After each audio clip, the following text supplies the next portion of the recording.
আলাইকুম গাইজ। আজকে আমার হঠাৎ করেই পিৎজা খেতে মন চাচ্ছিল, তাই আমি আর মা মিলে ঘরে থাকা খুব সামান্য উপকরণ দিয়ে পিৎজা বানিয়ে ফেললাম। সো মা এখানে আমাকে পিৎজার ডোটা রেডি করে দিয়েছিল এন্ড আমি এখানে একটু টমেটো পিউরি ভরিয়ে নিচ্ছিলাম। আমরা তো এখানে টমেটো পিউরি ইউজ করছি, তবে আপনারা চাইলে টমেটো সসও ইউজ করতে পারেন। আমি এখানে কিছু চিকেন দিয়ে দিচ্ছি, যেগুলো মা আগে থেকে রেডি করে রেখেছিল। চিকেন গুলো দেওয়া হয়ে গেলে দেন আমি কিছু কেটে রাখা টমেটো দিয়ে দিচ্ছি।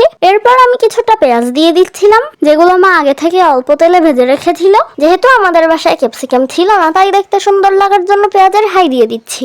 দেন আমি কিছু গ্রেট করা চিজ দিয়ে দিচ্ছি। এরপর সব শেষে সুন্দর ফ্লেভারের জন্য অরিগানো দিয়ে দিচ্ছি।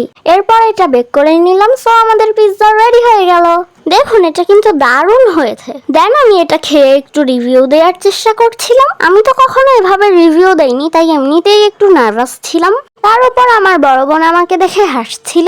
তো সব মিলিয়ে আমি আসলে আপনাদেরকে ভালোভাবে বুঝিয়ে বলতে পারিনি, তবে পিৎজাটা কিন্তু সত্যিই খেতে অনেক ইয়ামি হয়েছিল। তো আজকের ভিডিওটা এই পর্যন্ত, বাই।